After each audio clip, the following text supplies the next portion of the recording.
Hey everyone, I'm Lyle Burks with the Viking Speaks. This is the 48 Laws of Power.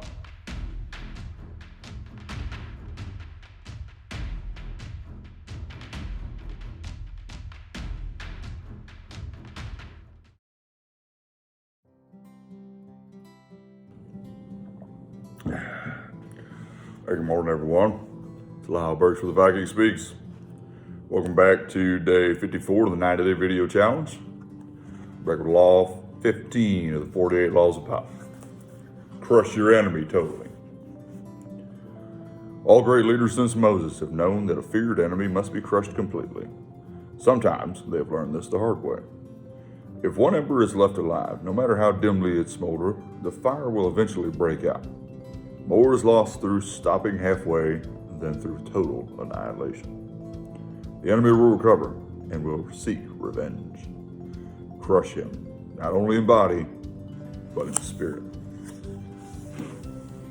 So in this chapter, this law, they discuss both an observance and a transgression. Now, the transgression of the law talks about a famous rivalry between two generals in the Chinese Empire, Seng Yu and Liu Pang. Seng Yu was a large-bodied man, very typical warrior, bit of a temper, and had rose through power in the army to become a general through his ability with his hands and his capability on the field. Liu Pang, and Seng Yu was also from nobility. So Liu Pang was from peasant stock and kind of a smaller to average sized guy, was more into wine and women than he was into fighting. But he was a brilliant strategist and he knew how to recognize others who were that as well. So what he did is he kept personnel around that were pretty good at strategizing, and that's how he rose through power to become a general. Well, in a major conflict, there was the kingdom of Shin, I believe. I'm not sure how to pronounce it, but their emperor set them on a task to go after it and conquer that kingdom. So, two generals go out. Seng, being the hothead he was, refused to allow his, what he believed, inferior friend. Mind you, these guys were friends all the way coming up through the army and everything, so much so that they referred to each other as their brothers. And he refused to allow his friend to outdo him, enough so that it wasn't just a fun rivalry like, I'm gonna get there first, watch this, sucker, see you at dinner. No, it was a come hell or high water, I'm gonna beat this motherfucker and then he's gonna like it. So he got there, and sure enough, Liu Pang had beaten there and had got to the city and had begun his siege. Well, Seng Yu was not too terribly pleased about that. So, having a larger, more physically capable army, they went in and they sought to start taking over the town. Well, eventually they got to a point where Liu Pang was vulnerable. The advisor to Seng Yu urged him to go in and crush him now, or you'd regret it later. Well, Seng had a different idea. What he wanted to do was, he wanted to not only win, but after he'd conquered Qin and his friend, he wanted to take him back to their empire, present him to the emperor, and end up having him serve Seng. So he was after this grand gloating glory that would eventually be the end of him. You fast forward a few days later, or a few weeks later, Liu Pang does escape. They continue down the line, and this happens not only once, but twice. Twice Seng Yu has him in his grasp, and twice he allows his arrogance to get in the way, and Liu Pang gets away. A third time, the tables turn. And Liu Pang, being the strategist he is, he's gotten more bodies in his army, better positioning, and he knows what Sang is after. Sang went so far as to, at one time, across the lines of the battlefield, he had captured Liu Peng's father.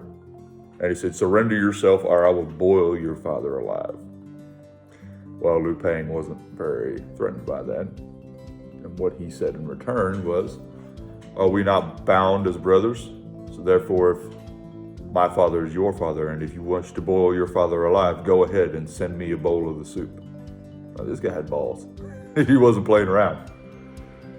So when it came to that point where Sang attacked a third time, Liu Peng had outmaneuvered him. And his advisor told him the same thing: crush him completely. Liu Peng agreed. He annihilated his entire rival's army and left only Sang Yu alive. Broken, beaten down, and completely distraught when Sang retreated on his own, and he got back to what was left of a few survivors. He had found that Liu Peng had put a bounty on his head, 1,000 in their own dollars, and 10,000 something else, I'm not sure, but it was a pretty hefty sum for the day. So Sang Yu looked at the soldiers and said, "Here, let me do you a favor," and he slit his own throat. Pretty crazy. So that was a transgression. Now, the observance of the law is sticking to the Chinese history. Empress Wu.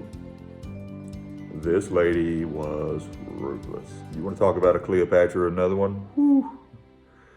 Yeah, perhaps Empress Wu didn't get enough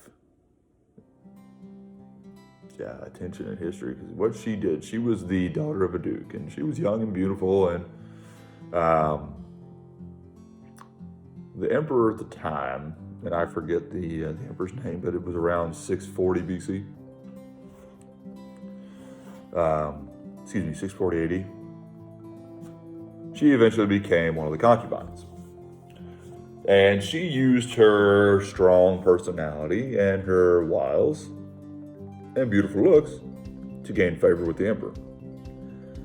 And so she, maintained power the entire time, but she also knew that eventually she would go the way all concubines go, and when the emperor, who was already pretty elderly at that point, when he passed, she would go. And the tradition at the time in China was when the concubines of the current emperor, when he passed, they would all have their heads shaved and they would go into the convent and they would spend the rest of their days there. So Wu knew this, and so she planned. The son of the emperor, who would eventually become the new emperor when the old guy passed, she befriended him, and she eventually seduced him. So they had a thing going. Old emperor dies, Wu gets sent to the convent, shaved head, the whole 9 yards. She spends 7 years there, but the entire time she stays in contact with this new emperor and his wife, and she gains more favor. So much so that eventually they bring her back to the royal harem, and she takes her place. Well, she becomes a pretty good friend with the wife, the empress, and discovers that she can't have kids. So the empress thinks it's a good idea to have Wu around as an ally, and lo and behold, eventually Wu becomes pregnant and has a child. Now here's where the law comes in. She was after power so much that she had hidden one night as her child slept, and the empress came in to look at the child and just, check it out, see how it's doing, and went on about her way. Immediately after, smothered the child with a pillow, killing the baby, her own son, and then cried murder. Multiple people had seen the empress just enter and leave, and had also known that the empress had a jealous streak. So the shoe fit. Well, the emperor was pretty pissed because his only heir had just been murdered. So he had his wife, the then empress, executed. And who became his wife then? The eventual Empress Wu. And she would go on to essentially rule the kingdom, because the emperor at the time was pretty fond of just kind of playing around, doing his thing. He enjoyed power and all the leisures that came along with it. So he lived a leisurely life, and she did what she wanted with the country. And while she did that, multiple children were born and all that, and she had, as including other concubines. And effectively what she did is to eliminate any potential threat anytime anyone began to show interest in power or gaining favor with the emperor. She had them executed or exiled. Her own niece, young, beautiful young lady, and was a concubine, and had begun to look as if she might gain favor with the emperor. She had her poisoned. Their eldest son, the next one, when he came of age, and he began to talk about his eventual climb to the throne, she had him poisoned. An illegitimate son, around the same age, who disliked her, but never said anything about the throne, just was not quiet about not caring for this woman. He was exiled. He was allowed to live, but if he ever returned to the kingdom, he would be executed. She did this pattern of behavior all the way down to a point eventually where there were no rivals and there was no one from the Tang dynasty left to challenge her.